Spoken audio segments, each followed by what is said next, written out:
Olá, meus queridos. Estou feliz por tê-los em meu canal Belas Histórias. Desejo que gostem de assistir. Escrevam um comentário sobre nosso trabalho. É importante para nós. Obrigado a vocês. Havia chovido a semana inteira, literalmente inundando a vizinhança. Mas, nesse dia em particular, o sol estava brilhando intensamente desde a manhã, como que para agradar o que estava acontecendo. Amber ficou sob a luz do sol e não conseguia acreditar que o pesadelo dos últimos anos havia terminado. O que há de errado com você? A voz do guarda veio de trás de mim. Fuja, garota, sem olhar para trás e não seja pega novamente. A garota, como se estivesse tentando se livrar do passado, sacudiu os ombros magros e correu para o ponto de ônibus. Era uma viagem de 5 horas até a cidade de onde ela havia sido levada para a prisão e, ao se sentar no assento do velho ônibus, Amber imediatamente suspirou de alívio e fechou os olhos. Naquele momento, sua memória a levou de volta àquele ano terrível, quando sua vida foi subitamente dividida em um antes e um depois. Naquela época, Amber tinha acabado de deixar o orfanato onde havia sido criada desde o nascimento. Ela não sabia nada sobre seus pais.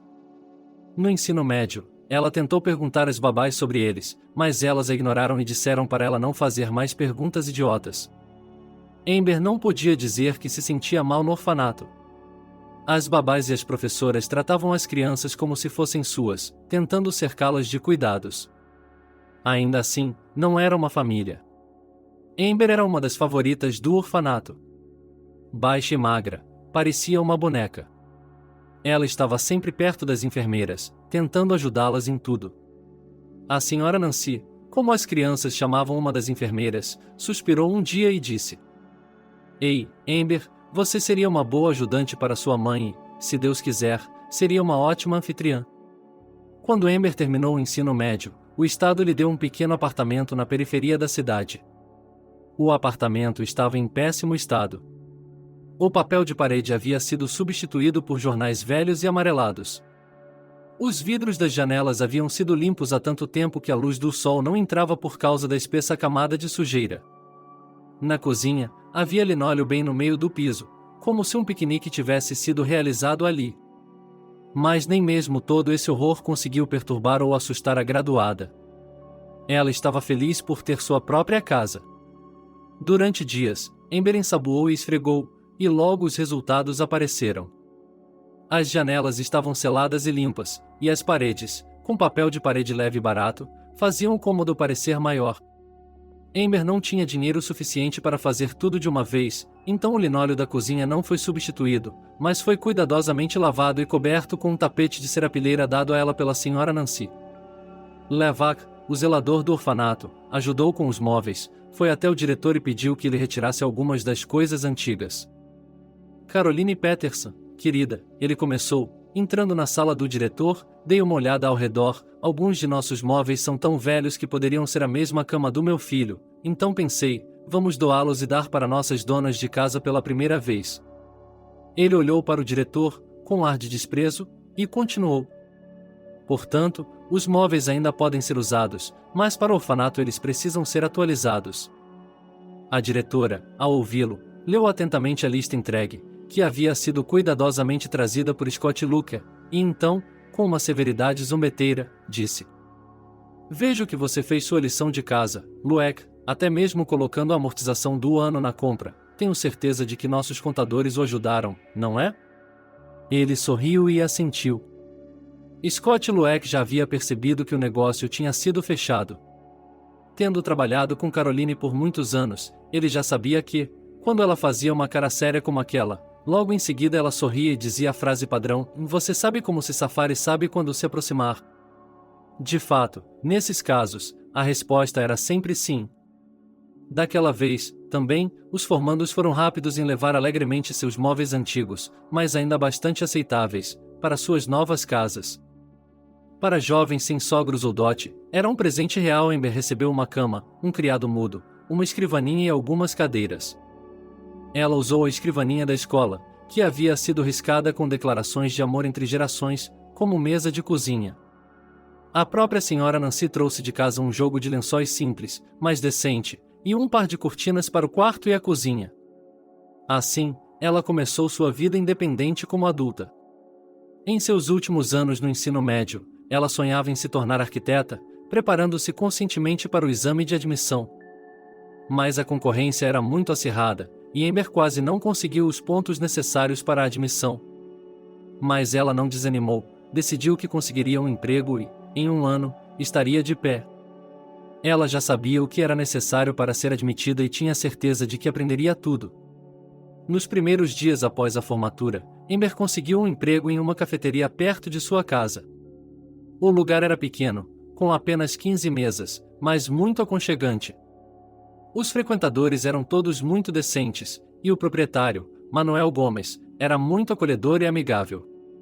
O homem de cabelos brancos imediatamente adotou uma atitude paternal em relação à pobre órfã. Ele sempre pagava a conta em dia e, às vezes, conseguia me dar um pouco da comida. Ao mesmo tempo, todas as vezes ele me dizia: sinto muito em ouvir isso. Como você vive sem seus pais? Seu pai sempre o ajuda, sua mãe o alimenta e você está sozinho. Tudo teria corrido bem se um dia um trio de bêbados não tivesse passado por sua lanchonete. Sua aparência sugeria que os jovens tinham muito dinheiro. Suas roupas caras, joias de ouro e outros adereços de uma vida abastada atestavam a exuberância dos ricos e abastados. Eles claramente se sentiam donos do mundo e se comportavam de forma desafiadora. Desde o primeiro momento em que entraram na cafeteria, começaram a exigir mais atenção. A cada 5 minutos, acenavam para Amber, exigindo que a louça, que supostamente não estava perfeitamente lavada, fosse trocada ou que fosse servido conhaque gelado. Quando ela se aproximava de sua mesa, um deles tentava agarrar seu braço ou colocar o braço em volta de sua cintura. Amber tentou se esquivar, mas o canalha agarrou seu joelho algumas vezes. Que beleza! O rico bêbado falou em êxtase. Você poderia pintar um quadro, e eu poderia ser seu pintor. Vou fazer você gritar de alegria. A companhia riu de desgosto e Amber, depois de fazer o pedido, tentou se apressar para ir à cozinha. Lá, o proprietário estava repreendendo o cozinheiro. Amber se aproximou dele e falou com ele com lágrimas nos olhos. Manuel Gomes, eu lhe peço, faça alguma coisa. Não posso continuar servindo essa mesa. Eles são nojentos e estão mexendo com as mãos. Ele olhou para a garota com olhos tristes e disse em voz baixa: Filha, eu não quero e não posso. Trabalho é trabalho. Trabalho é trabalho. Manuel também não quer, mas ele vai. Ele colocou o braço em volta dos ombros de Amber e acrescentou: Você traz o pedido e não diz uma palavra, vai embora. Eles verão que você está orgulhoso e o deixarão ir. Mas os rapazes pareciam ser do tipo que estava acostumado a conseguir o que queria, e seria uma pena perder uma garota tão bonita. Amber tinha traços bonitos e uma figura perfeita, de baixa estatura, com tranças longas e grossas e olhos azuis celestes. Ela teria ficado perfeita em qualquer foto ou glamourosa na capa de uma revista. Havia algo de puro e inocente nela que frequentemente atraía o olhar dos visitantes, fazendo-os admirar tal beleza. Mas o hóspede embriagado não parecia ter o suficiente para olhar, ele decidiu ir além. Um longo corredor separava a cozinha da sala de estar onde os visitantes se sentavam, com vários cômodos de serviço em ambos os lados. Não estava claro como ou quando um major bêbado havia entrado ali.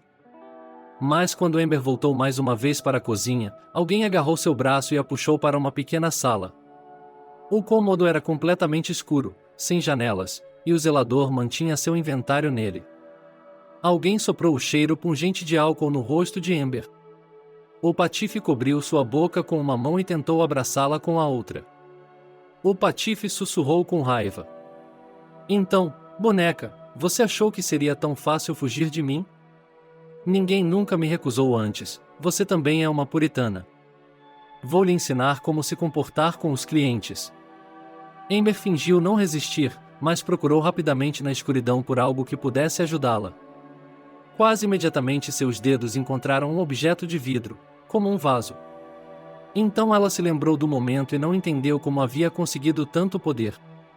Depois de um momento, Amber se torceu bruscamente e golpeou seu agressor com o objeto que havia encontrado. Ela imediatamente abriu a porta e saiu correndo para a rua. Ao olhar para o pátio da cafeteria, a garota se encolheu em um canto e começou a chorar. Amber se sentiu completamente desamparada e assustada. Naquele momento, um homem rico estava batendo loucamente na cafeteria, com um hematoma sangrento na testa, e cuspindo no proprietário. Você não tem cérebro? Vou queimar seu baseado e processar aquela garota. Eu poderia ter quebrado minha cabeça e, graças a Deus, minha cabeça foi para o lado. Onde está a vadia? Ele imediatamente ligou para alguém e, em 15 minutos, um policial entrou na cafeteria que obviamente conhecia bem os três. Depois de cumprimentar todos, ele foi até a mesa deles e começou a conversar com eles sobre algo. Depois de conversar com o major, o policial se aproximou do proprietário da cafeteria e perguntou-lhe severamente: Onde está o agressor? Ligue, eu a levarei. Manuel Gomes, depois de mandar o garçom atrás de Amber, começou a persuadir o policial. Que tipo de criminosa é a Amber? A menina está sozinha, sem mãe, sem pai, muito bonita, o senhor a tocou, abusou dela, ela cresceu em um orfanato, coitada, cuide dela, filho. O homem apenas bufou de raiva para o velho e respondeu brevemente: Eu não sou seu filho. Eu conheço esses órfãos, eles agem como se estivessem muito calmos, e quando têm a chance, enfiam uma faca e tiram uma lâmina. Amber foi levada para a polícia naquele dia, e tudo se desenrolou como um pesadelo. A cela, os interrogatórios, o julgamento. O pai do desgraçado acabou se revelando um empresário influente na cidade, e seu filho foi rápido em inventar um monte de referências. Acontece que Amber havia conseguido causar uma concussão no grandalhão. Embora tenha ficado claro que, obviamente, não havia motivo para uma concussão. Eles também mencionaram o trauma psicológico que o canalha havia infligido à garota, em vez de a garota ter infligido a ele. Quando o veredicto foi lido na sala de audiências, o trio de Glyphs na primeira fila sorriu. Quando Amber foi levada para fora, Manuel Gomes se aproximou. Ele estava tentando apoiá-la o tempo todo e, por isso, compareceu à audiência. Limpando uma lágrima com a mão, ele disse: Aguente firme, filha. E me desculpe por não ter ajudado. Seu pai comprou tudo para ela, pagou tudo para ela, mas você vai sair, vem até mim, sempre haverá trabalho. Amber, sorrindo tristemente, acenou para ele e foi levada embora para uma nova vida que era terrível para ela. Durante todos os anos em que passou atrás das grades, Amber havia se comportado bem. Ela sempre cumpria suas cotas de costura e, às vezes, até as excedia. Elas costuravam roupas de cama para hospitais e sanatórios. E Amber era muito boa nisso. Suas companheiras de cela, ao ouvirem sua história, convenceram-na a solicitar a liberdade condicional. Mas o guarda que estava ouvindo a conversa, depois de ter tido seu momento, disse calmamente: Amber, nem tente, não vai funcionar. Sua vítima veio falar com o diretor um mês depois que você chegou. Dizem que ele o convenceu a puni-la ao máximo para que você servisse de guarda em guarda sem nenhuma clemência. Tenho certeza de que ele encontrou algo para compensá-lo, já que você foi banido da liberdade condicional. Portanto, aguente firme. A velha guarda foi muito gentil com Amber desde o primeiro dia, e as detentas especularam que talvez ela também fosse órfã e tivesse pena da menina, mas ninguém sabia ao certo. Portanto, Amber teve que cumprir toda a sua sentença, do primeiro ao último dia. Durante todos esses anos, ela acreditou que, quando todo o pesadelo acabasse, poderia voltar à sua vida antiga e aguardava ansiosamente sua libertação. Quando voltou para casa, o primeiro lugar que ela foi aquela cafeteria. Amber realmente esperava que Manuel Gomes mantivesse sua promessa e lhe desse um emprego. Ao cruzar a porta da cafeteria, Amber sorriu. Não havia mudado muita coisa nos anos em que ela esteve fora. O cheiro ainda era delicioso, de produtos assados. Parecia um lar, caloroso e acolhedor. Atrás do balcão estava um jovem desconhecido. Amber o cumprimentou e pediu para falar com o proprietário, dizendo que tinha vindo para tratar de um assunto pessoal. Apenas um minuto depois, um homem alto, de cabelos pretos, muito parecido com Manuel Gomes, só que mais jovem e sem cabelos grisalhos, entrou na sala. Boa tarde. O que posso fazer por você? Amber ficou confusa, mas depois, se recompondo, perguntou timidamente: Onde está Manuel Gomes? Eu gostaria de falar com ele. Mas seu interlocutor olhou para ela com tristeza e respondeu: Papai se foi há quase 1 ano. Seu coração parou. Amber contou a ele sobre o trabalho na cafeteria, depois sobre o que havia acontecido com ela aqui sobre a prisão, finalmente acrescentando que Manuel Gomes havia prometido ajudá-la a conseguir um emprego quando ela fosse libertada.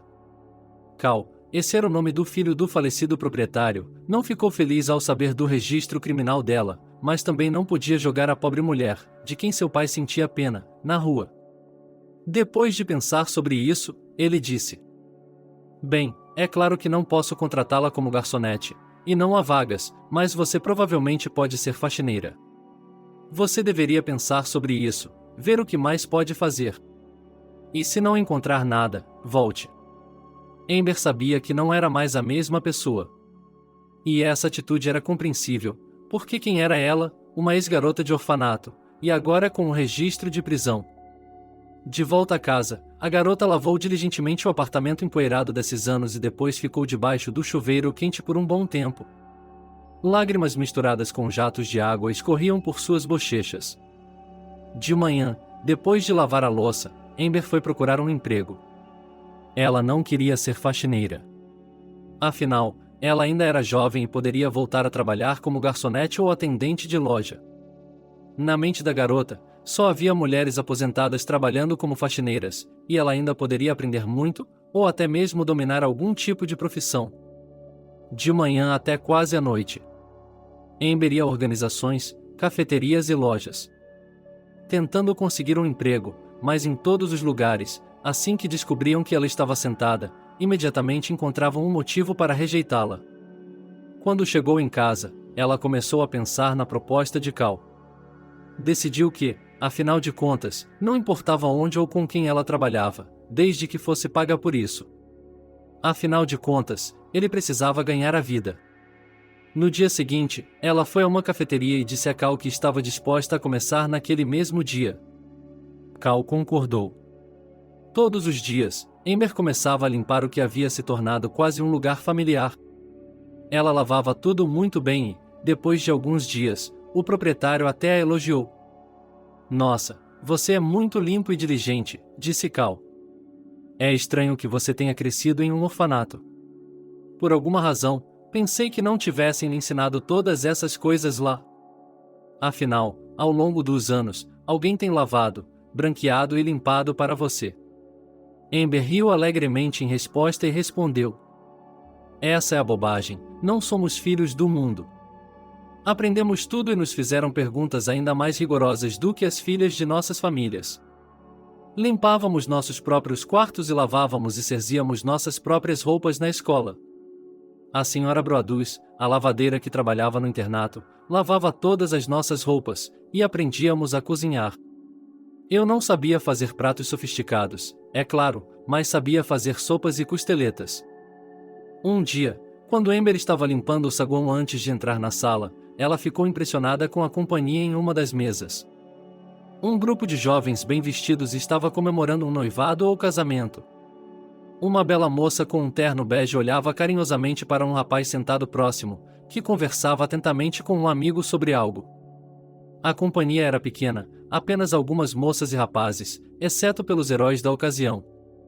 Os jovens brindaram alegremente e ergueram suas taças. Naquele momento, Amber se sentiu tão triste que teve vontade de chorar, pois era apenas 2 anos mais velha que o grupo, mas nunca havia conseguido se divertir e relaxar tanto em sua vida, muito menos olhar para alguém com tanto carinho. Amber nunca havia conhecido um garoto em sua vida, nunca havia segurado a mão dele como uma garota bonita em uma mesa, nunca havia se beijado como naquele dia. Os pensamentos de Amber foram interrompidos pelo noivo, que estava embaixo da mesa tentando passar algo para a amiga da dama de honra enquanto ela não estava olhando. A moça se levantou rapidamente e saiu da sala. Amber fingiu limpar cuidadosamente o espelho do salão enquanto continuava a observar a bela moça de saia curta de couro. O que lhe foi passado acabou sendo um bilhete, que ela rapidamente, depois de ler, jogou em uma cesta de lixo como se não fosse nada. A dama de honra voltou à mesa, sorrindo fingidamente para a amiga. Amber ficou impressionada com o fato de um noivo poder se comportar daquela maneira com uma mulher tão bonita ao seu lado. Beijando e acariciando uma delas, ele se viu fazendo anotações para a outra. A situação toda intrigou tanto Amber que ela decidiu, por todos os meios, descobrir o que havia na mensagem. Fingindo que estava apenas trocando o saco de lixo, ela retirou um saco quase completamente vazio com um bilhete, substituiu-o por um novo e o levou para fora. No pátio da cafeteria, ele rapidamente puxou o papel e começou a ler. Amber não sabia dizer o que esperava ver, mas o que estava lá parecia um mistério. No pequeno pedaço de papel revisado, em uma caligrafia bem cuidada, estava escrito: "Em tudo está indo como planejado, de acordo com o plano." Não estava claro para Amber o que estava dando certo, qual era o plano, mas era óbvio que o noivo estava tramando algo em segredo. Na cafeteria, a garota voltou totalmente confusa.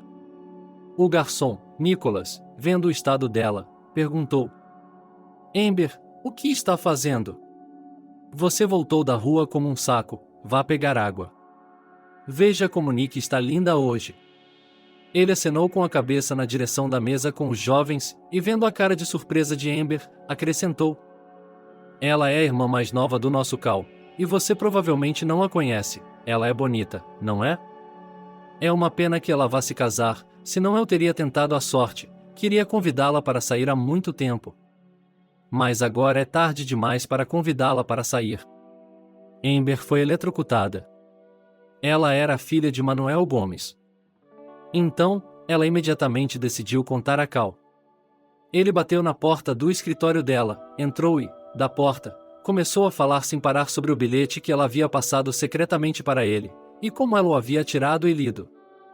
"Amber, você é uma detetive de verdade e é uma espiã."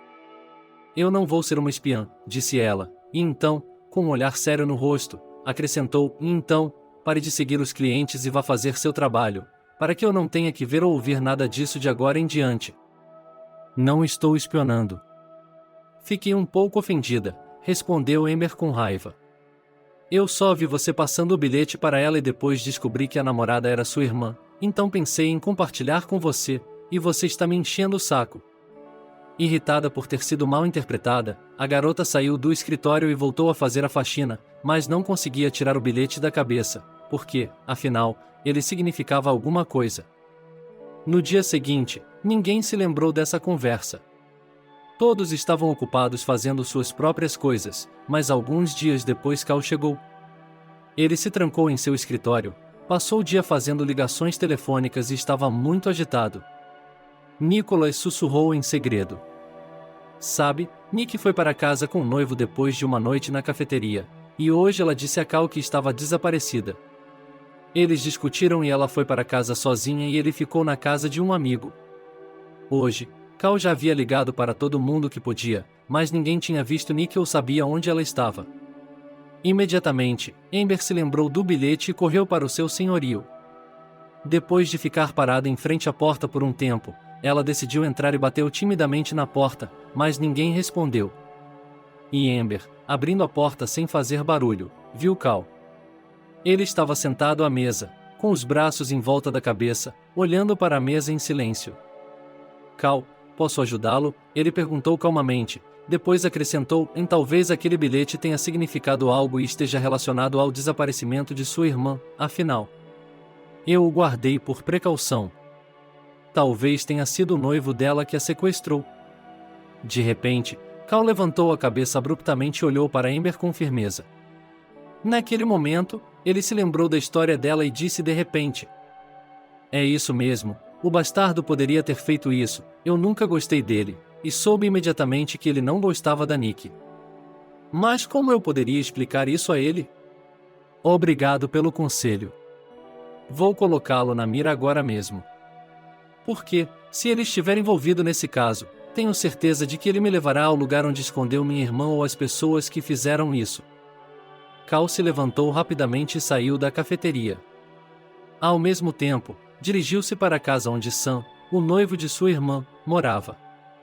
Ele teve sorte desde o início e, assim que dirigiu na direção certa, seus novos sogros saíram da entrada da garagem.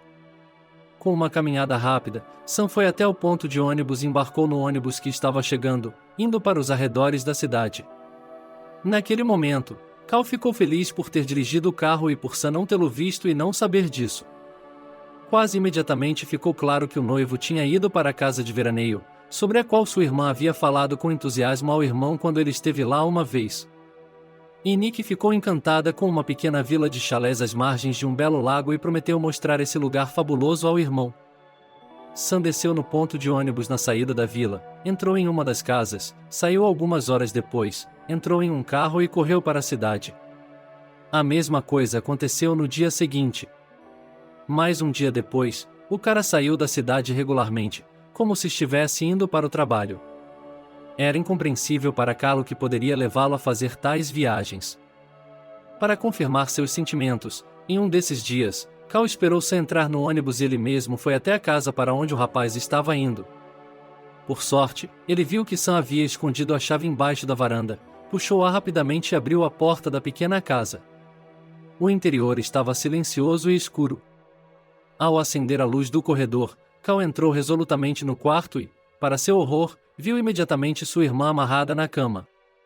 Ele correu até ela, primeiro tirou a mordaça da boca da garota e começou a desamarrar suas mãos e pés. Nick chorou e, assim que suas mãos ficaram livres, ela abraçou o irmão. A garota estava pálida, era óbvio que seu corpo estava completamente enfraquecido. A primeira coisa que Cal perguntou foi por que ele estava fazendo isso com você. Eu lhe disse que ele era um canalha e um canalha, e você não acreditou em mim. Vamos sair daqui o mais rápido possível. No caminho para casa, Nick iniciou uma conversa. Por favor, perdoe-me, a culpa é minha, eu deveria ter lhe contado há muito tempo. É que antes de morrer, nosso pai me contou um segredo. Durante toda a sua vida, ele economizou dinheiro diligentemente no banco, como ele disse, para que a família tivesse alguma reserva. Ele queria deixar para você o negócio, ou seja, nosso café, e me pediu para controlar o dinheiro. Eu era um idiota, então concordei e, depois que ele morreu, contei à minha amiga Lacey sobre a conta bancária. Eu a fiz jurar que não contaria a ninguém, mas ela não cumpriu sua promessa. Assim que a apresentei ao meu noivo, Sam, ela percebeu o que estava fazendo. Lágrimas escorreram pelo rosto da garota e, tomando um gole da garrafa de água que Cal lhe estendeu, ela continuou, e não apenas contei a Sam, mas eles também decidiram me roubar. Eles fizeram todo um plano para me sequestrar logo após o casamento e, quando me trouxeram para cá, me torturaram. Aqueles bastardos me obrigaram a dizer o código e o número do cofre, prometendo que, se eu não o fizesse, cortariam meu dedo todos os dias. Disseram que tirariam meu primeiro dedo amanhã se eu não contasse tudo. Então você chegou lá bem a tempo. Cal colocou a mão no braço da irmã e, tentando acalmá-la, disse, bem, meu Deus, agora está tudo acabado, vamos direto para a vila e daremos queixa à polícia. Você escreverá tudo no relatório da polícia, esse casal deve ser punido pela lei. A propósito, você deve agradecer não apenas a mim, mas também a Amber. Ela é a garota que trabalha na cafeteria como faxineira. Ela foi a primeira a dar o alarme quando viu seu noivo, Lacey, colocando um bilhete embaixo da mesa. Na época, eu ri dela, mas alguns dias depois, quando você desapareceu, percebi que se tratava de algo. No mesmo dia, eles foram à delegacia de polícia e escreveram tudo detalhadamente em uma declaração. Os dois vilões foram presos e acusados de sequestro, e Nick pediu ao irmão que apresentasse a salvadora. As meninas se tornaram amigas instantaneamente e elas tinham quase a mesma idade. Nick era apenas 5 meses mais velha que Amber. Cal, por sua vez, agradou Amber com uma promoção. Ele a promoveu de zeladora a recepcionista. Agora, todas as manhãs, Amber vestia um terno justo, que lhe caía excepcionalmente bem, e cumprimentava os clientes da cafeteria com um sorriso encantador. O proprietário da cafeteria viu mudar de uma técnica quieta e discreta para uma garota alegre, sociável e muito bonita. Após essa mudança, Amber ficou literalmente radiante e corria feliz para o trabalho todas as manhãs. Em uma manhã de verão, ao se aproximar do estabelecimento, ela viu um garoto desarrumado vasculhando diligentemente a lixeira no pátio da cafeteria. Ele colocou várias caixas plásticas de legumes uma em cima da outra, subiu nelas com facilidade, quase de cabeça, e mergulhou pela lateral. Amber ficou atonita com o que viu e, em voz baixa, aproximando-se por trás, perguntou-lhe severamente: "O que está fazendo aí em cima?" "Saia daí." O garoto se virou assustado e, acenando com os olhos negros, disse com a voz trêmula: "Senhorita, não me xingue, não estou roubando, estou pegando o que é jogado fora. Eu e Kate, minha irmãzinha, não temos nada para comer, e eu vi que eles jogam fora o que não comeram na lanchonete." Amber, pedindo que ele não saísse correndo, voltou em alguns minutos com 2 recipientes de pilaf ainda quentes, e entregando-os ao garoto, disse: "Vamos fazer um acordo, você não vai mais catar lixo, mas vem aqui todas as manhãs e eu pegarei algo para você e sua irmã." A moça ficou com pena das meninas. Assim, na manhã seguinte, a caminho do trabalho, ela parou na loja e comprou frutas e laticínios para as crianças. Amber não tinha certeza se Matthew, que era o nome do menino, estava vindo, mas, ao se aproximar, viu-o acenando para ela, escondido atrás de um canto do prédio. Depois, eles estavam sentados no pátio do refeitório e o menino estava comendo um bolo com geleia e bebendo leite, contando a ela sobre sua vida. Descobriu-se que Matthew tinha 6 anos de idade e sua irmã tinha 4. Eles moravam a algumas quadras da cafeteria com seu padrasto bêbado. O menino parecia infantilmente irritado com ele. "Ele não dá a mínima para nós, aquele desgraçado não faz nada além de beber e dormir. Ela e eu nos alimentamos, ou melhor, comemos o que eles me dão, e depois nos trancamos no banheiro para que aquele bêbado não tire isso de nós." Amber ficou com um nó na garganta e perguntou em voz baixa: "Onde está sua mãe? Por que ela não cuida de você e persegue aquele bêbado?" O menino acenou com a mão e disse com tristeza: "Não se pode jogá-lo fora, e mamãe morreu quando Kate estava em trabalho de parto, foi quando o padrasto de Leury começou a beber muito. Os vizinhos sempre dizem por que ele tirou a Kate da maternidade e me deixou com ele, se ele não cuida de nós. Somente a senhora Rebecca, que mora no andar de cima, explica a eles que ele fez isso por dinheiro. Ela diz que ele bebe com o dinheiro de nossos filhos, ou não haveria dinheiro algum. Do que estamos reclamando? Não estamos reclamando. Só sinto pena da Kate. Ela está doente." Ouvi o padrasto dela dizer ao namorado uma vez que ela tinha algum tipo de problema cardíaco e que, se não fosse tratado, poderia parar. Amber mal conseguia se conter e começou a chorar, com o coração apertado de compaixão por esses bebês. Ela se acalmou um pouco e disse a Matthew: "Sabe de uma coisa? Venha hoje à noite, vamos fazer um banquete e eu vou comprar algo gostoso para vocês 2 irmãs comerem, e vou ver onde vocês moram." À tarde, elas foram com o menino até a casa dele. Amber disse que queria ajudá-lo a carregar as compras e conhecer sua irmãzinha. Ao cruzar a porta de entrada, Amber se encolheu. O apartamento cheirava a dias de álcool e algum tipo de mofo. No único cômodo, uma garotinha estava sentada no chão, brincando com tampas e tampinhas. Na cozinha, um homem magro e careca estava sentado em uma mesa suja. À sua frente, havia uma xícara com a alça lascada, uma garrafa vazia e uma lata aberta de conservas, um cheiro que causava náuseas em Amber. Não quer colocar sua casa em ordem e cuidar de seus filhos em vez de beber a mesada deles? Como pode viver em um chiqueiro desses? É melhor o senhor ir trabalhar. O homem levantou os olhos inchados e Amber percebeu que ele estava completamente bêbado. Ele murmurou, mal mexendo a língua: "Quem é você para me dizer como devo viver minha vida? Saia daqui, seu idiota." A garota se aproximou e literalmente rosnou entre os dentes. "Bem, se você não puder cuidar deles, eu ficarei com a custódia deles. Não tente me impedir e não olhe para mim porque sou magro e pequeno. Eu dei um chute tão forte na cabeça de um cara com o dobro do seu tamanho que ele mal sobreviveu, e já cumpri pena por isso. Portanto, em todo caso, não vou parar por nada." Quando ele olhou em volta e viu que nenhuma das crianças estava por perto, ele lhe disse mais algumas palavras, mas em um idioma que ele entendia bem. Havia tanta raiva na voz dela que o bêbado imediatamente se remexeu na cadeira e revirou os olhos nervosamente. Em um determinado momento, ela até olhou assustada e ele murmurou: "Vamos lá, Por que está tentando me assustar? Apenas me diga o que você quer. Vamos resolver isso. Você acha que eu preciso de mais filhos?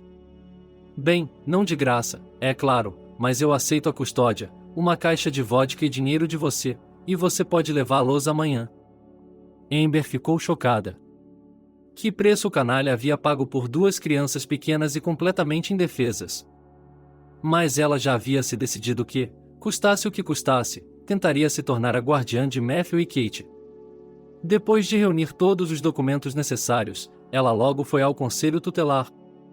A diretora era uma senhora idosa com olhos brilhantes e cachos quimicamente enrolados. Depois de examinar os documentos que Amber havia trazido, ela fechou a pasta e disse: É bom, é claro, que ela tenha sua própria casa e um emprego com um bom salário. Mas como uma mulher com antecedentes criminais pode criar filhos? Você realmente acha, minha querida, que eles lhe dariam permissão para fazer isso? Sim, e você nem sequer é casada. Amber tentou explicar a ela que havia sido presa injustamente, e até tentou explicar o motivo.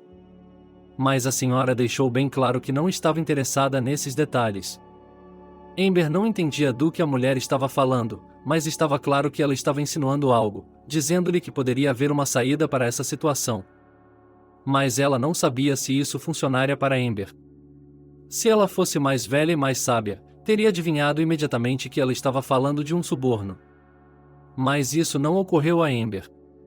E ela saiu da sala do diretor com desgosto. Quando Cal viu Amber naquele dia, ele imediatamente perguntou: Amber, por que não vejo seu sorriso radiante? Há algo errado, há algo que eu possa fazer para animá-la. Amber estava quase chorando por causa das crianças que viviam em condições desumanas, do padrasto bêbado, da viagem para a reunião de tutela e da recusa com que ela chegou lá. Ela ergueu os olhos lacrimejantes para seu mestre, e Amber suplicou com a voz: Cal, querido, me ajude com esses bebês. Você não pode imaginar como eles vivem lá. E parece que a Kate tem um defeito cardíaco. Ela vai morrer se não a ajudarmos. Amber ficou arrasada. Cal abraçou a criança e começou a acalmá-la. Naquele mesmo dia, ele fez todos os seus contatos, e em poucos dias, o processo de custódia estava em andamento. Logo Cal e Amber estavam de posse dos documentos que confirmavam que eles agora eram os guardiões oficiais de Matthew e Kate. A essa altura, Cal já havia ajudado a fazer outros reparos no apartamento de Amber. Eles se divertiram colando, pintando e colocando azulejos juntos por dias a fio. Depois, ele encontrou um beliche em algum lugar que se encaixava bem em uma das paredes e trouxe uma caixa inteira de brinquedos, disse ele. Graças a Deus, Nick e eu ainda não jogamos fora nossos brinquedos. Imagine só, eu e ela brincamos com esses carros, coelhinhos e ursinhos de pelúcia. Isso é o suficiente para as crianças por enquanto, depois compraremos mais. Amber ficou feliz em levar os bebês para casa e pediu a Cal que lhe desse uma folga para ver como estava a menina com os médicos e levar as duas para o berçário. A primeira noite chegou, quando Matthew e Kate estavam limpos e comendo purê de batatas e costeletas, e ela disse, sorrindo: Ei, isso cheira bem, posso comer alguma coisa? Matthew respondeu sem hesitar e com uma expressão séria no rosto: Você é o chefe de toda a comida do seu refeitório, por que não pode comer lá? Amber e Cal se entreolharam e caíram na gargalhada. Então a garota colocou um prato na frente dele e lhe ofereceu o jantar. Eles passaram a noite juntos. Quando as crianças estavam dormindo, Cal começou a se arrumar para ir para casa, mas, do lado de fora da porta, parecia que estava se lembrando de algo. Ele enfiou a mão no bolso interno do paletó e tirou um envelope. Ele o estendeu para Amber e disse baixinho: Quase esqueci por que vim aqui. Aqui está um pouco de dinheiro, você vai precisar dele agora. Você não vai trabalhar nesses dias, então do que você precisa para viver? Amber tentou recusar, mas Cal disse, em um tom que não permitia objeções, e eu nem quero ouvir isso, e não preciso lhe pagar. Eu também sou o guardião dela, portanto tenho o direito de cuidar dela, então fique com ela e, se precisar de mais alguma coisa, é só me avisar. Amber agradeceu a Cal e ficou surpresa ao pensar que ele não queria que ela fosse embora. Mas a porta se fechou atrás dele e Amber foi para a cama. De manhã, ela tinha um dia cheio pela frente. Eles tiveram que ir à clínica para fazer os exames necessários. Eles passaram a maior parte do dia seguinte nos consultórios médicos, fazendo exames. Para a surpresa de Amber, quando recebeu os resultados à tarde, ela viu que Kate tinha o mesmo tipo raro de sangue que ela. Quando olhou para a médica, ela disse com surpresa: "Como isso é possível? Também sou B negativo, e no orfanato me disseram que era um grupo muito raro, mas aqui está você." O velho médico tirou os óculos, olhou para ela com atenção e respondeu: "Você não foi enganada, e isso é verdade. E meu conselho para vocês dois é que façam um teste de DNA. Afinal de contas, vocês são de um orfanato. Portanto, é bem possível que, de alguma forma, essa garota não seja uma estranha para vocês." Amber, depois de ouvir o médico, fez todos os testes necessários e logo ficou surpresa com os resultados. Descobriu-se que ela e Kate eram realmente parentes, só que, como se diz, não eram da primeira linha de sangue. Kevin Clarkson, o mesmo médico, começou a lhe explicar que elas poderiam ser filhas de sua própria irmã. Amber mal conseguia se ouvir falar. "Qual irmã? Eu não tenho ninguém. Passei toda a minha vida sozinho em um orfanato." "Bem, há mais de um", disse o médico com um sorriso. "O teste de DNA é um teste sério, e o resultado é confiável." Quando Amber mostrou o certificado a Cal, ela disse: "Vamos pensar primeiro na garota. Quando ela sair da cirurgia e se recuperar, resolveremos o mistério do relacionamento de vocês." Na época, Amber concordou com ele de todo o coração. A vida da criança era realmente mais importante. Então, eles começaram a se preparar para a operação. Tudo correu bem, e logo Kate se sentiu bem.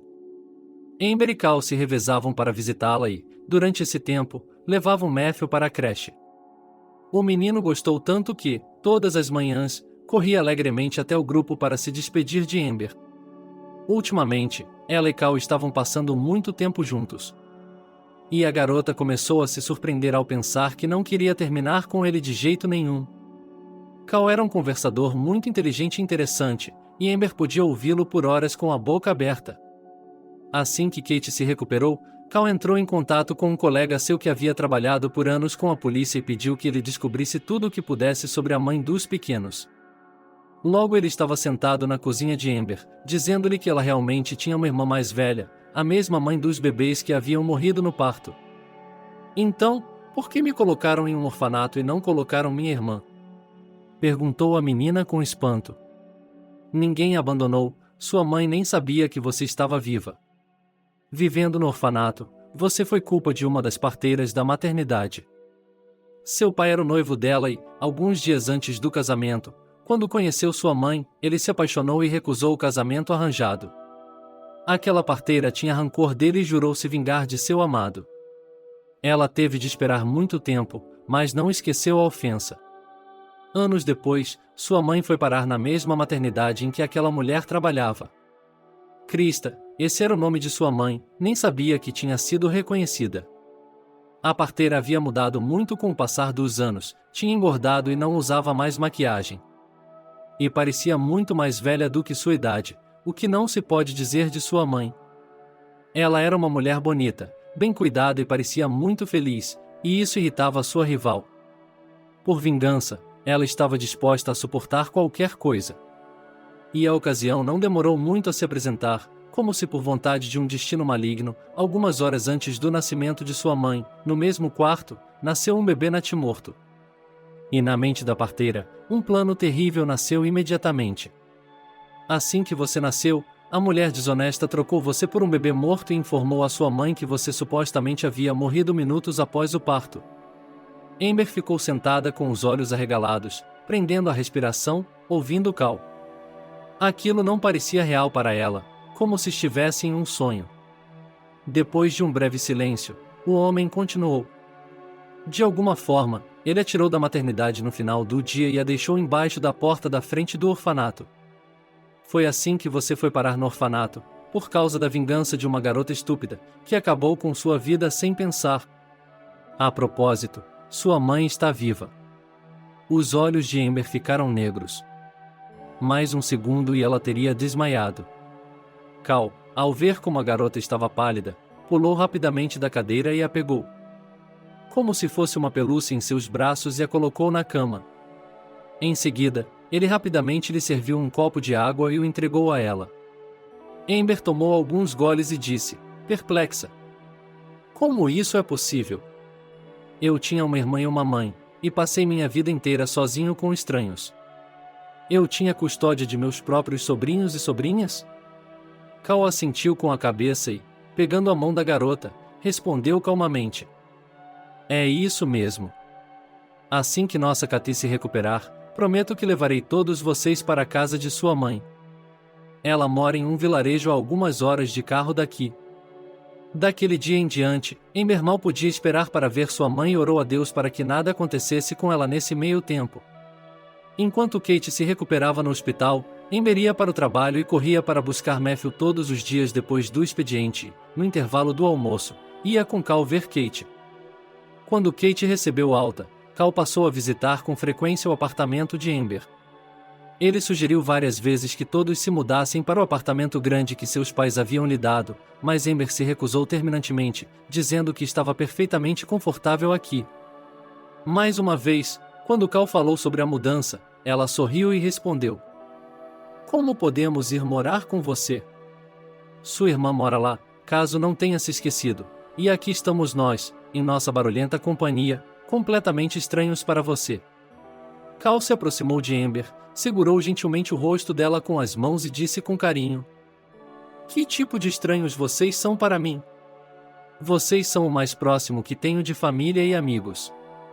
E quanto a Nick, ela tem me falado sobre você. Acredite em mim, há espaço para todos nós em nosso apartamento de 5 quartos, e será mais divertido para você, e podemos ajudá-la com as crianças. Ela beijou Amber com ternura, e seu coração quase saltou do peito. Neste momento, ela estava disposta a ir até os confins do mundo por ele, mas mal conseguia se conter para não se jogar no pescoço dele. Posso pensar sobre isso? Afinal de contas, é uma pergunta séria. Naquela noite, eles não voltaram a falar sobre o assunto. No dia seguinte, no trabalho, Carla convidou-o para entrar em seu escritório.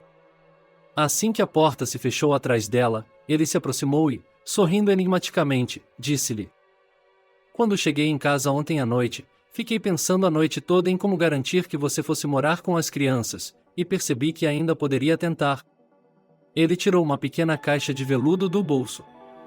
Quando a abriu, Cal tirou um anel, olhou Amber diretamente nos olhos e perguntou: você quer se casar comigo? Eu a amo muito e quero estar presente a cada minuto para proteger você e as crianças. Amber ficou parada, incapaz de acreditar no que estava ouvindo. Lágrimas de alegria escorriam por suas bochechas. Fazia muito tempo que ela não se atrevia a admitir que estava loucamente apaixonada por seu chefe. E ela não podia imaginar que ele se sentisse da mesma forma. Amber afundou no peito do amante e chorou como um bebê. Cal a abraçou gentilmente e sussurrou para ela: bem, não chore. Prometo que não vai chorar de novo e farei tudo o que puder para fazer você e seus filhos felizes. Eu só não ouvi a resposta: você quer se casar comigo? Amber olhou para ele e respondeu com alegria: sim, é claro, porque eu também amo você. Alguns dias depois, elas se cumprimentaram alegremente na porta do apartamento de Nick, e ela se lançou em um beijo entusiasmado com a amiga. Você não pode imaginar como estou feliz por estarmos todos juntos agora. Achei que ninguém seria capaz de conquistar o coração do meu irmão, mas quando você apareceu, fiquei muito feliz. Teremos outro casamento e depois seguiremos com nossas vidas. Naquela noite, depois de colocar as crianças na cama, Cal e Amber dormiram juntos pela primeira vez, e na manhã seguinte, a menina acordou feliz nos braços de seu amante. Quando viu Amber abrir os olhos, Cal sussurrou: bom dia. Você estava dormindo tão bem que fiquei com medo de incomodá-la. No café da manhã, Amber perguntou timidamente: Cal, lembra quando você prometeu nos levar para conhecer minha mãe quando a Kate melhorasse? Vamos para lá, eu lhe peço. Eu provavelmente não sou mais jovem e temo que não conseguirei ir. Do que você está falando? Respondeu Cal, hesitante. Vai dar tudo certo. Iremos neste fim de semana e, se eu prometi, eu o farei. Um homem tem que cumprir suas promessas, certo, Matthew? Ele piscou para o rapaz do outro lado da mesa, que estava tomando seu chá, e ele assentiu com conhecimento de causa. Amber sorriu. O garoto estava se esforçando tanto para ser um adulto, e ele tinha sido tão compreensivo e gentil desde que foi morar com Cal. Ele literalmente nunca saía do lado de Cal e passava todo o seu tempo livre tentando ficar perto dele. Amber mal podia esperar pelo fim de semana prometido e dirigiu em silêncio até a cidade onde sua mãe morava. Cal entendeu sua empolgação e não soltou sua mão. Em algumas horas, eles chegaram a uma pequena casa de um andar em uma das ruas da cidade velha. Amber, sentada no carro, olhava para as estruturas modestas, mas bem cuidadas, como se tivesse medo de sair. Ela notou que havia muitas flores e árvores frutíferas perto da casa. Todo o terreno era plano, com fileiras de canteiros bem arrumadas e uniformes. Então, meus amores? Vamos nos conhecer melhor, disse Cal calmamente, pegando a mão de Amber, acrescentou, vocês são todos amigos, não se preocupem. É a sua mãe. Assim que eles abriram a porta da varanda, uma mulher saiu e, semicerrando os olhos à luz do sol, gritou, boa tarde. Quem você veio ver? Não estou esperando visitas e não há ninguém para me receber. Amber se aproximou dela timidamente e, com dificuldade para falar, disse. Sou sua filha, que supostamente morreu logo após dar à luz. Meu nome é Amber. A mulher gemeu e caiu na varanda, e Cal e Amber correram para ajudá-la. Amber rapidamente pegou o remédio que Krista havia pedido na casa e, depois de colocar o número necessário de gotas, estendeu o copo com a mão trêmula. A mulher olhava para a garota como se não pudesse acreditar no que estava acontecendo. Amber, preocupada com o estado dela, ofereceu-se para chamar uma ambulância, mas a anfitriã apenas balançou a cabeça. Assim que Krista se sentiu melhor, ela se ofereceu para entrar na casa. Elas se abraçaram e se aconchegaram por um longo tempo, conversando sobre suas vidas passadas. Amber chorou por sentir falta do amor de sua mãe, por se sentir sozinha no orfanato e por ter passado anos dolorosamente longos na prisão. Krista, por sua vez, contou como ela e seu pai, que estava morto há vários anos, sofreram com a morte dele e de Amber, e como tentaram ter filhos novamente mais tarde, mas Deus nunca lhes concedeu mais nenhum. Mas também havia a minha irmã, perguntou Amber, surpresa. Sua mãe enxugou as lágrimas com um lenço e respondeu com tristeza. Olivia tinha sido uma garota bonita e tranquila quando pequena, mas quando se tornou adolescente, foi como se tivesse sido substituída. Ela estudava muito, tirava notas máximas, mas não queria nem ajudar. Ela era 2 anos mais velha que você e vocês eram muito parecidos. Quando ela se formou na 9ª série, colocou na cabeça que tinha de morar na cidade e que você poderia matá-la. Tivemos uma grande discussão sobre isso na época. Ela disse que poderia viver sem a ajuda dos pais e foi para a cidade. Não tenho notícias dela há quase 8 anos. Alguém a viu na cidade com o bebê. Amber, colocando a mão sobre as palmas enrugadas da mãe, disse com tristeza. Olivia havia morrido durante o parto e ficou com 2 filhos pequenos. A mulher colocou as mãos no peito e falou com a voz trêmula. Meu Deus, o que é isso? Uma filha está viva, mas a outra está morta. E os filhos? Onde estão? Cal e eu estamos protegendo-os, respondeu Amber. Você vai conhecê-los. Da próxima vez, nós os levaremos conosco. Não sabíamos para onde estávamos indo hoje. Eles ficaram sentados ali por um longo tempo, olhando as fotos do álbum. Era a primeira vez que Amber via seu pai e sua mãe nos anos em que ela deveria ter nascido. A mãe era realmente muito bonita quando era jovem. Sua irmã Olivia era mais parecida com seu pai, uma morena alta com covinhas nas bochechas. Amber ficou olhando para cada foto por um longo tempo, como se estivesse tentando memorizá-la. À noite, ao se despedirem, convidaram sua mãe para o casamento que estava por vir. Amber, sorrindo, disse: Não vamos comemorar muito. É apenas um jantar na cafeteria do Carl para as pessoas mais próximas a mim, e vocês são as minhas pessoas mais próximas e queridas. Carl, sorrindo, acrescentou.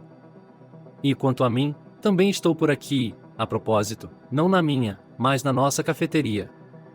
Ele beijou a namorada, cumprimentou Krista, entrou no carro e foi para casa. E Krista olhou para eles por um longo tempo e sorriu feliz.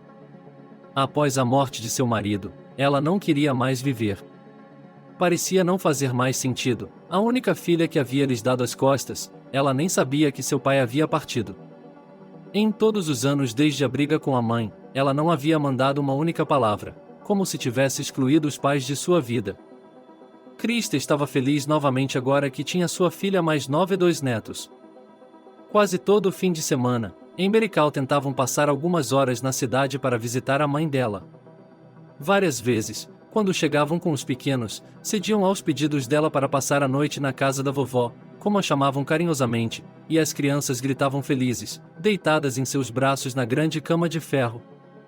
Um mês depois, Amber e Cal se casaram, e a garota, assim como Nick, sentou-se à mesa do casamento, olhando com amor para o marido. Havia pessoas mais próximas a ela, com sua mãe sentada ao lado de Amber. Ela, admirando os recém-casados, enxugou os olhos com um lenço e abraçou Kate, que estava agarrada a ela. Matthew estava dançando na pista de dança com Nick, e então, sem fôlego, ele voou para cima e murmurou: Amber, eu também vou me casar com a Nick. Ela é tão bonita e disse que se casaria.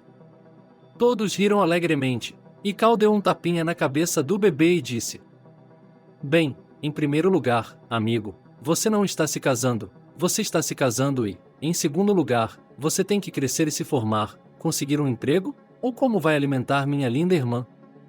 O garoto não estava confuso. Ele reagiu muito rapidamente a tudo e deixou para lá imediatamente.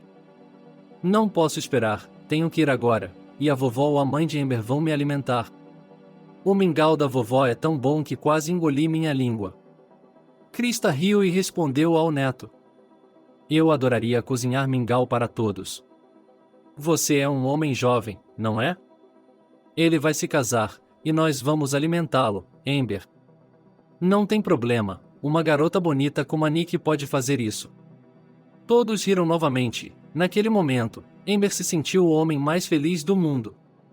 Ela agora tinha uma família, um marido amoroso e uma mãe. Naquele momento, ela percebeu que Nicholas estava observando Nick por trás do bar com um olhar amoroso. Amber sussurrou algo no ouvido do marido e foi até o barman. Bem, Nicholas, você vai sofrer assim? Olhe, você vai deixar sua namorada sair de novo. Matthew já anunciou que vai se casar com ela. Por que está aí parado? Leve a Nick para a lenta, depois a leve para um encontro. Não se preocupe, Cal não vai dizer nada hoje sobre você fazer isso durante o horário de expediente, especialmente porque não há visitas. Experimente, vocês formarão um belo casal. Surpreendentemente, quando Nicholas decidiu convidar Nick para dançar, ela não recusou. Amber olhou para o marido e falou baixinho: Veja como eles se complementam. Cal olhou de soslaio, olhou para Amber, sorriu e perguntou: Como assim? Minha esposa não é casamenteira, por acaso? Mas o casal estava lindo. Nick, uma morena de cintura fina, complementava perfeitamente a loira de olhos azuis e porte atlético. Nicholas disse algo para a garota e ela riu alto. Era evidente que os jovens rapidamente encontraram uma linguagem comum e não prestavam atenção em ninguém ao seu redor. O casamento de Amber e Cal durou até a meia-noite. Embora não estivesse muito lotado, todos tiveram tempo de dizer palavras bonitas aos jovens, dançar e até cantar algumas boas músicas antigas. A mãe de Amber tinha uma voz linda e cantava de um jeito que dava vontade de ouvir e ouvir. A garota olhou para a mãe sem tirar os olhos dela e lamentou apenas uma coisa, em ter perdido tantos anos de companheirismo. 6 meses depois, Cal, ao saber do desejo da irmã de se casar, reagiu com uma calma surpreendente, perguntando apenas: do que você está falando? Tem certeza de que quer ficar com ele? Você mal o conhece. Embora eu tenha notado há muito tempo o modo como Nicholas olha para você, acho que ele pode fazê-la feliz. Ele se virou para a esposa e acrescentou com um sorriso: Bem, minha casamenteira favorita, seu plano foi um sucesso. Nick vai se casar. É como um boom de casamentos. Acho que Kate e Krista são as únicas noivas que sobraram. A mãe de Amber riu, acenou com a mão para o genro e se disse envergonhada. Vamos lá, Cal, já cumpri minha pena. Agora vou cuidar de meus netos. Agora tenho 2 netos. Amber sorriu enigmaticamente, olhou para o marido e disse baixinho. Você está errada, mamãe, por enquanto são 2, mas logo serão 4. Estou grávida e os médicos dizem que serão gêmeos. Cal ficou sentado por um minuto, como se não conseguisse entender o que tinha ouvido, e então deu um pulo com tanta força que a cadeira embaixo dele voou para o lado. Ele agarrou Amber em seus braços e a balançou pela grande cozinha. Amber ria alegremente, implorando ao marido que a jogasse no chão, mas ela estava claramente se divertindo. Nick e Nicholas também comemoraram modestamente seu casamento na mesma cafeteria familiar. Eles brindaram e cantaram músicas novamente. Krista foi a primeira a fazê-lo, e apenas Matthew olhou tristemente para Nick e chorou no final. Bem, é isso. Amber segurou o bebê em seus braços. Você terá mais 100 namoradas, mas Matthew, com uma mão divertida de lágrimas escorrendo da palma da mão até o cotovelo e uma carranca na testa, disse severamente, como um homem. Ele disse isso de tal forma que ninguém pôde deixar de rir da inteligência da criança. Ele disse isso de tal forma que ninguém poderia deixar de rir e todos riram, comentando sobre a inteligência do garotinho.